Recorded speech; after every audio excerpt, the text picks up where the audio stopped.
The Hangover is one of the most legendary comedies of all time, but what if I told you it almost never got made? Careers were on the line, crew members were dropping like flies during the filming, and one of the stars seriously considered walking away from acting altogether. But the craziest part, the version of the movie we got was never even supposed to exist. And once you see what actually had to happen just to get this movie made, it's almost impossible to believe it worked out. By the time it was greenlit, the studio clearly had zero confidence in it, which makes zero sense. Zach Galifianakis, Bradley Cooper, and Ed Helms all put on the performances of a lifetime. It's also illegal. It's not illegal, it's frowned upon, like on an airplane. Pretty sure that's illegal too. Yeah, maybe after 9/11 where everybody gets so sensitive. Bradley had done a supporting role here and there, but he viewed his career largely as a failure and was even considering walking away from acting altogether. I want to talk about The Hangover, a junction in your career. That's nicely put. Like, I was going to quit, and I wasn't really getting any other roles that were substantial. Ed had done some small roles on The Colbert Report and The Office before The Office exploded, and literally nobody outside of his own family knew who Zach was. I say all of this because star power is essentially a requirement for a movie getting made in the studio system, and the idea of releasing a mid-budget studio comedy with zero star power in 2009 was essentially unheard of. That alone should have been enough to kill this movie before it ever got off the ground, and yet they still kept pushing forward. It was hard to get it made, and I understand why. Yeah. It's a comedy starring people that they didn't really know Right. yet. And so, you know, it is a business, and I understood it. It's easy to look back at this movie and think that its success was inevitable all along, yet stars and mid-tier actors across Hollywood were turning it down left and right. Warner Brothers looked in all directions for star power, getting no's from Paul Rudd and Jack Black, and I'm pretty sure they both feel pretty dumb in hindsight for turning the movie down. They also looked elsewhere to the likes of Jonah Hill, Jake Gyllenhaal, and even Lindsay Lohan, and the hunt for star power was looking grim. But this was just the first red flag. Because to make matters worse, the director attached, Todd Phillips, looked like he was on the decline of his career. He had modest victories at the box office years ago with Road Trip, Old School, and Starsky and Hutch, but his most recent movie, 3 years prior, School for Scoundrels, was a flop of epic proportions. The movie only did roughly $24 million off of a $35 million budget. Accounting for the theater's 50% cut of all ticket sales, the studio only made roughly $12 million, or around 1/3 of its budget back. Like, this was the kind of box office performance that ruins careers, and in a lot of cases, it actually does. Yet somehow we're still not even done with the risk this movie carried. Because it was also around this time that studios started making less and less R-rated comedies, viewing them as too risky and opting for more PG-13 and family-friendly comedies. Which meant this movie wasn't just risky, it went in the complete opposite direction of where the industry was going. When you put all of this in a blender, even in hindsight, I'm absolutely shocked that Warner Brothers greenlit a starless movie and was viewed as a dying genre to be directed by a guy whose most recent box office performance was one of the most epic failures of that century. But the story gets even worse, because the reason why this movie did finally end up getting the go-ahead is the single craziest studio story I've ever heard. Because with all the pressure mounting, Todd Phillips didn't just offer to take a pay cut, he straight up said, "I'll take $0 up front, and you only have to pay me if the movie actually makes a profit." Warner Brothers said deal, and so the movie was set to be made with Todd Phillips earning a percentage of the movie's profit instead of a traditional salary. Pretty wild to think about that the only way Warner Brothers would actually make this movie was for the director to literally bet on himself. This really tells you all you need to know about how much faith Warner Brothers had in this film. They didn't believe in it at all. But there was one massive problem that had to get ironed out. The entire screenplay needed to be rewritten. So Phillips took matters into his own hands and rewrote the movie with Jeremy Gerlich. They had a PG-13 script, but structurally it was very clever in that it started at the end. We did some severe, rewriting on it, and just getting it a little bit more R-rated and a little bit more crazy. And as someone who's read the original script, I can say the two movies are literally night and day. Like, just to name a few things, the original script was PG-13, there was no baby, no tiger, Alan was essentially a normal person with a job and a girlfriend, and almost none of the iconic jokes from the film were in there. In other words, the classic that we all love was essentially nowhere to be found in this original script, which means the version we actually got was never supposed to exist. Yet somehow, after fixing the script, things got even harder. And I say this with nothing but respect and admiration for the original writers, Scott Moore and John Lucas. They've written some absolute bangers, including Four Christmases, and one of my favorite all-time underrated comedies, The Change-Up, while also doing uncredited rewrites on Wedding Crashers. They set up a really solid foundation and came up with a uniquely intriguing concept. It's just that a lot of the time, the greatest comedies have to change hands several times before becoming truly legendary. Oh, and Mike Tyson wasn't in the original script either. And apparently he only did the movie to help fuel his addiction at the time. So after all the chaos it took just to get the movie made, and after the script was rewritten, Warner Brothers came in with yet another unfortunate surprise. They would only be given 15 days to shoot the movie. And for a movie as demanding as The Hangover, this was virtually impossible. This wasn't some simple sitcom-style comedy where they just set up a bunch of cameras and asked the actors to be funny. The movie features several different locations, action sequences, and having to work with a tiger and a baby, neither of which are particularly easy to maneuver. Comedy alone is arguably the most difficult genre to pull off. Now imagine having to do that under severe pressure. For reference, most studio films get 30 to 120 days, with 30 being an outlier. In comparison, Wedding Crashers had 52 days to film, and like 90% of that movie was just two people in a room talking, not spectacle-driven and incredibly difficult to shoot like The Hangover. By the time they were finally ready to film, The Hangover looked like a disaster waiting to happen. To make matters worse, it felt like the studio was actively working against them, so what came next was just short of a miracle. One benefit to this mess was that the movie was such an afterthought to Warner Brothers that the movie completely fell under the radar and Todd Phillips had complete creative freedom. I think we get left alone. I'm not doing Transformers 2, so I don't think we're getting bugged. I think, again, the same way we fly below the radar, it's tough to take when you go on the internet and you read things, so I just don't do it. And I think a lot of directors don't do it when the movie comes out, but I'm saying during the making, there's no problem because we had no stars in this movie, essentially. And that ended up being the only thing keeping this movie alive. It should come as absolutely no surprise that the actual set of The Hangover was complete chaos. If you came to my movie set, you would be like, the inmates are running the asylum. It doesn't really feel like your standard movie set. Half the time I'm high.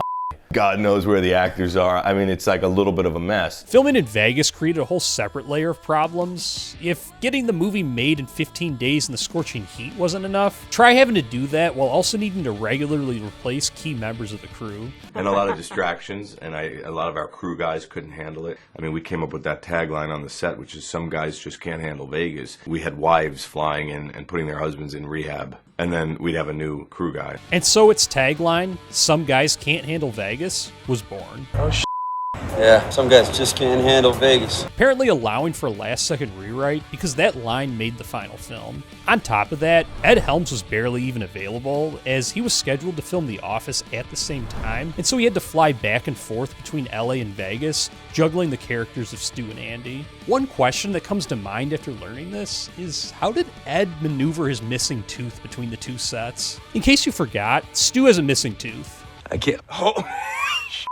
Oh my God. But Andy doesn't. And this wasn't CGI. That they did not have to use special effects in that scene? Yeah, that's 100% real. I have an implant here. When we were shooting, I went to my dentist. Can we take this implant out temporarily? And he was like, yeah, we can do that. So like, did Ed get the implant put back in every time he returned to LA and then have it get taken out every time he returned to Vegas? If so, I sincerely hope that Warner Brothers was paying for that. With such a short shoot time and amidst all the chaos, the actors ran into another real issue in that they really didn't know each other prior to The Hangover. And in a character-driven comedy like this, it literally depends on chemistry in order for it to work. Put simply, the entire success of the film depended on these guys getting on the same wavelength in such a short period of time, with literally everything working against them. If they couldn't find a way to work it out, the entire movie would have fallen apart. But somehow they found a way to make it happen, because they found alternative methods to build chemistry, such as Zach and Bradley carpooling across the states together. These guys now are great friends, but, and Bradley and Zach drove from LA to Vegas together just to do things to have them connect. Suffice to say, it wasn't just good enough. Their dynamic straight up created one of the greatest comedic ensemble dynamics of all time. She is wearing my grandmother's ring. What? My grandmother's Holocaust ring.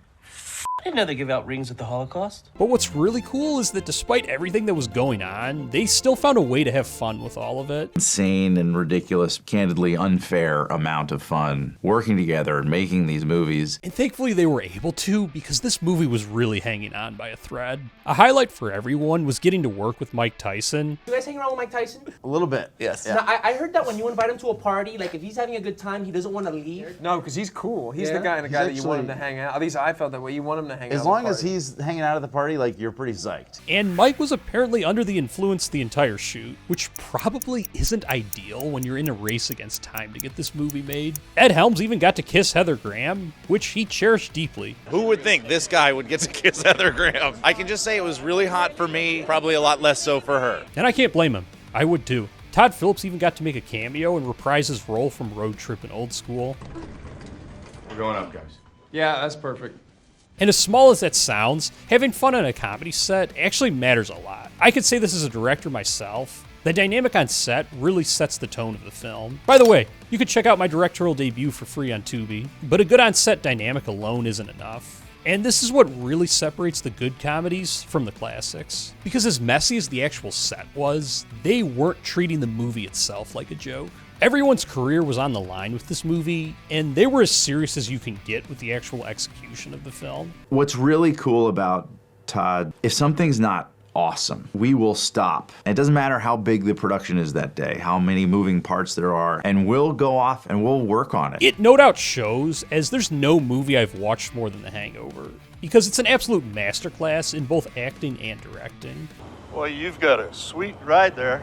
Don't touch it. Don't even look at it. Go on. Get out. You better walk on. Which makes it almost impossible to believe what was actually going on behind the scenes. It's probably best that this movie set was completely forgotten about by the studio, because I'm pretty sure some of their executives would have had to been hospitalized if they knew what was really going on. But just like that, after all the chaos, The Hangover was finally set for release. Would this end up being Hollywood's greatest accident? Or yet another death blow, and possibly the final nail in the coffin for R-rated comedies? In order to give the movie the best possible chance for theatrical success, instead of using the traditional release strategy of Warner Brothers, Todd Phillips went back to the method that helped make Road Trip and Old School so successful. You know, we do these word-of-mouth screenings. We've done 300 of them around the country. I've been to a bunch of them. The actors have been to a bunch of them, just doing Q&As after. To say the test screenings went well would be putting things extraordinarily mildly. And this was the point where the entire story started to flip, because the studio began to look at the movie completely differently. The test screenings led to, hands down,